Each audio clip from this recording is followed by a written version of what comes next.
Assalamualaikum warahmatullahi wabarakatuh. Halo semuanya, pada video ini saya akan menjelaskan cara menggunakan Quizizz sebagai media pembelajaran digital. Quizizz banyak digunakan guru untuk membuat kuis interaktif, latihan soal, maupun evaluasi yang menyenangkan. Nah, saya di sini akan menjelaskan bagaimana sih cara membuat akun di Quizizz ini, kemudian cara menambahkan kuis dan menyimpan kuis, dan cara membagikan kuis, serta bagaimana memberikan kuis permainan kepada siswa. Nah, tapi sebelum itu kita mengenal dulu nih, apa itu sih Quizizz? Teman-teman pasti udah pada tahu kan, dan udah pada menggunakan Quizizz selama di sekolah. Nah, jadi Quizizz adalah platform pembelajaran berbasis kuis yang dapat diakses melalui browser dan aplikasi. Guru dapat membuat soal dengan mudah dan siswa bisa mengerjakan melalui HP atau laptop. Nah, Quizizz menawarkan berbagai kelebihan seperti tampilan yang menarik dan tidak membosankan, musik dan tema permainan yang menyenangkan, kemudian bisa dimainkan secara live atau sebagai homework, tersedia bank soal gratis, nilai siswa direkap otomatis, dan laporan bisa diunduh. Karena kelengkapan fiturnya ini, Quizizz itu sangat cocok digunakan dalam pembelajaran modern. Nah, jadi sekarang kita akan masuk bagaimana cara menggunakan Quizizz. Pertama-tama tuh kita buka linknya dulu di quizizz.com melalui browser Google. Nah, kemudian nanti kita klik tombol sign up. Kemudian kita pilih jenis akun teacher atau guru. Setelah itu kita pilih sign in with Google melalui Google aja agar prosesnya lebih cepat. Setelah itu kita masuk ke dalam halaman utama atau dashboard quiz.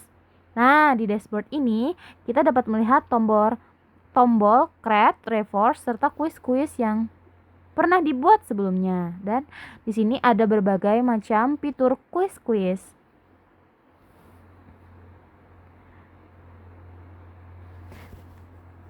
Kemudian kita akan masuk pada bagian cara membuat kuis.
Nah, jika tampilan seperti ini, saatnya kita membuat kuis yang baru, yaitu tekan yang di sebelah di bawah sini ada kata buat. Setelah itu ada pilihan dari cara membuat kuisnya, yaitu ada pilihan ganda, isian singkat, atau analisis. Nah, saya akan mencontohkan dengan memilih pilihan ganda. Nah, tampilannya seperti ini.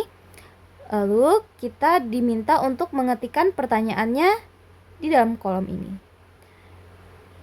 Nah, lalu di bawah ini ada ketik opsi jawaban. Kita ketikkan opsi jawabannya di bawah sini.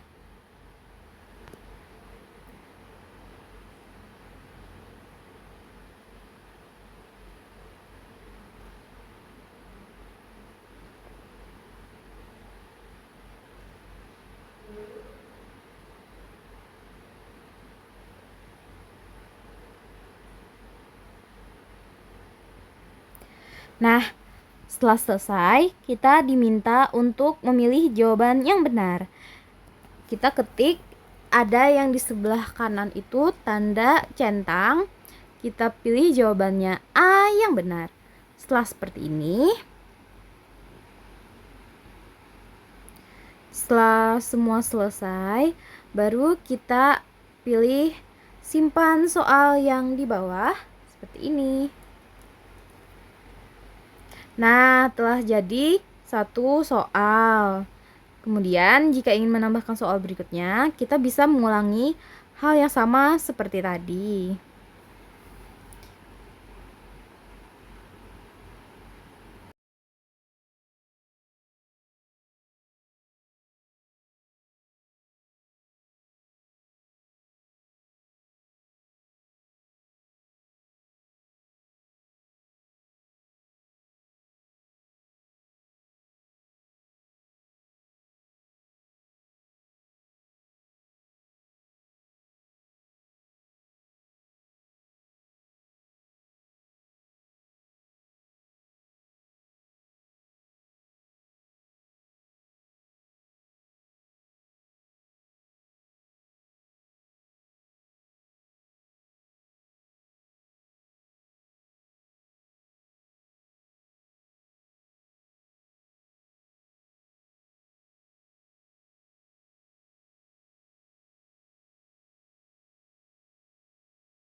Setelah soal yang kita buat tadi, kita ingin menyimpannya.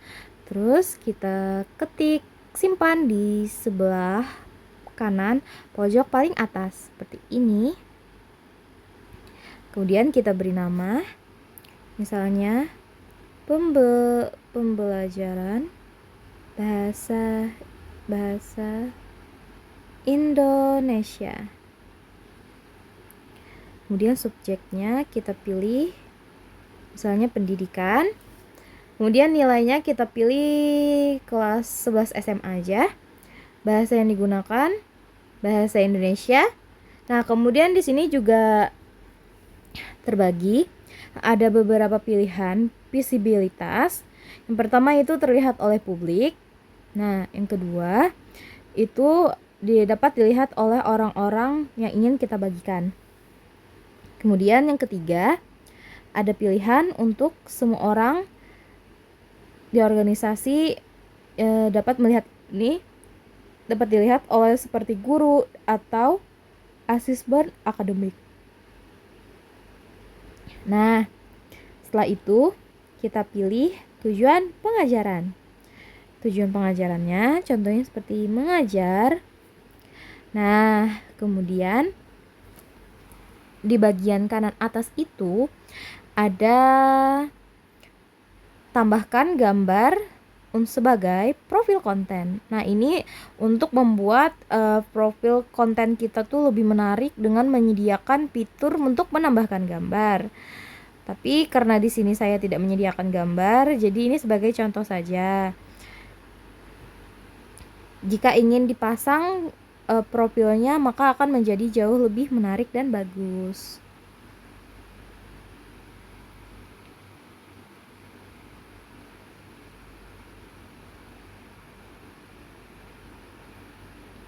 Nah, setelah disimpan, ini tampilannya akan menjadi seperti ini.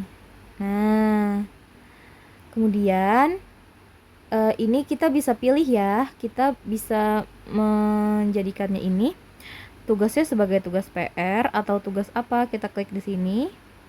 Nah, ini tugas PR sebagai pekerjaan rumah. Habis itu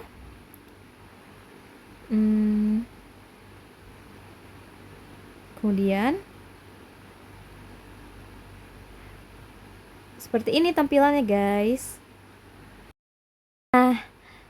Nah, ulangi hal yang tadi.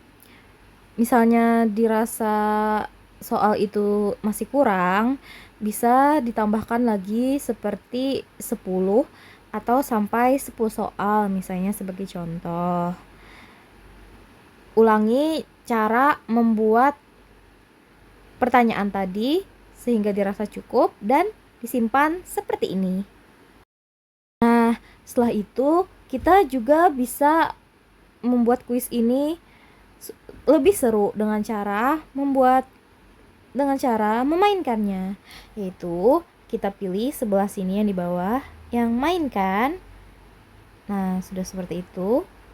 Lalu mulai cepat. Kita tunggu. Nah, maka tampilannya akan seperti ini.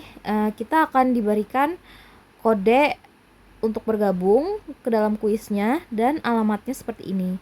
Nah, ini bisa kita bagikan melalui Classroom dan platform yang lain untuk memulai sebuah kuis. Nah, seperti kita tekan mulai kuis.